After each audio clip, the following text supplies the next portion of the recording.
on the services and who is eligible, please feel free to contact us through the High Plains Women's Museum, and I'll be glad to answer any additional questions that you might have.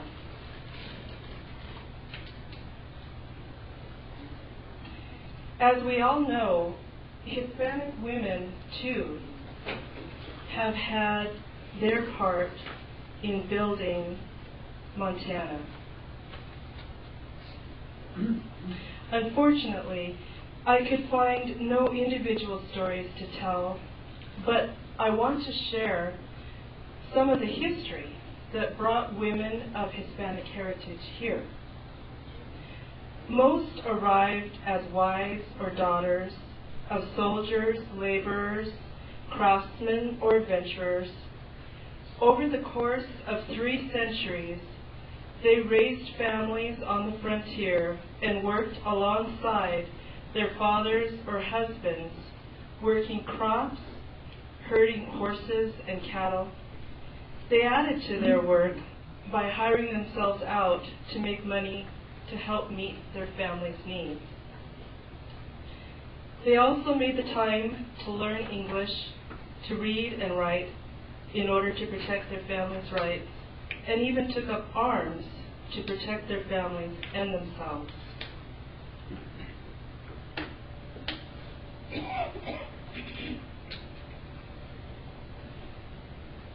While as women, they have been placed in an impossible dichotomy of being ladylike or being labeled as low class and with low morals. They're not ladylike.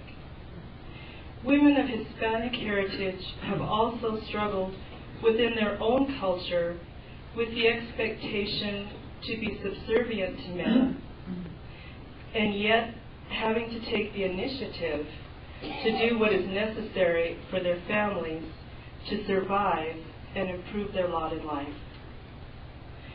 One important way women of Hispanic background have helped their families thrive is that despite integration into the dominant culture, these mothers have been key in helping their families and communities retain their Spanish language and Hispanic culture and traditions.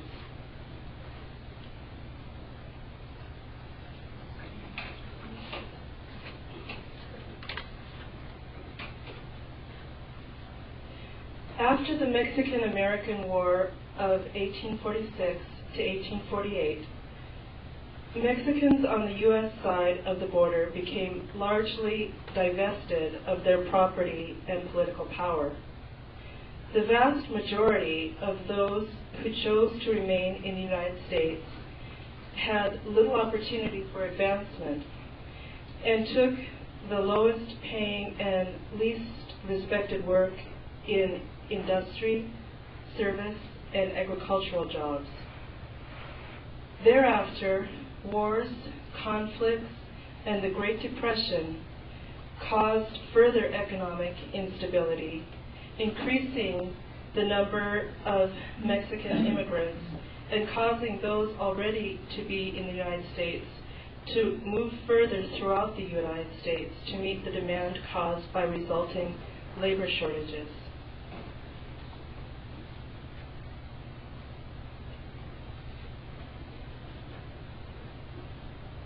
Hispanics worked in large numbers as cowboys, miners, farm laborers, railroad workers, as well as grocers. But large numbers at the professional level would have to wait until mothers of Hispanic background could sacrifice resources to feed their family to go to educate their children of future generations.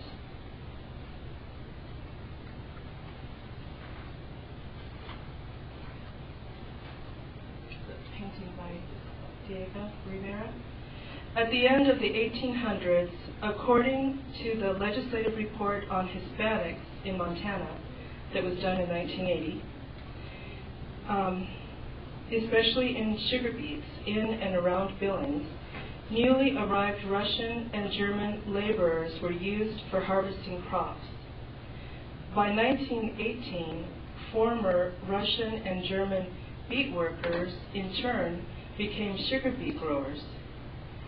Importation of Mexican labor to work the sugar beet fields in and around Billings increased significantly after 1920.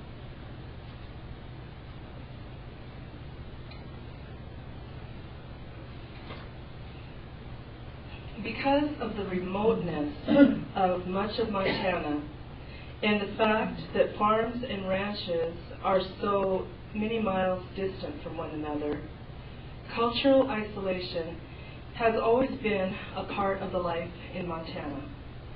Because of the largely seasonal nature of so much of the work taken by people of Hispanic background, Hispanic cultural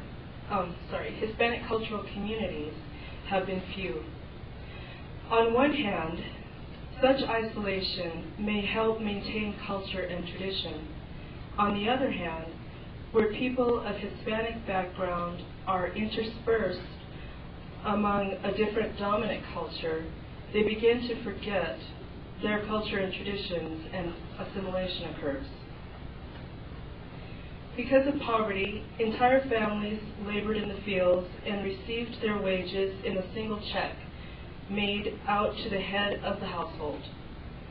Grace Luna, a farm worker of the 1900s, told how women would scale ladders with 100 pounds of crops on their back, and some had to carry their children on top of their picking sacks. Being unorganized, they received low wages, faced long periods of unemployment, and lived in the same places farm animals were kept in the off-season. Their children changed from school to school as the family followed the crops in their caravans of sorrow, as one beet worker described.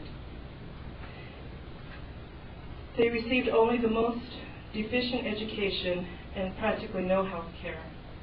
From 1931 to 1934, over 1/3 of the Mexican population in the United States, over 500,000 people at that time, were deported or repatriated. Discrimination and segregation in housing, employment, schools, and public recreation further served to remind youth of their second-class citizenship.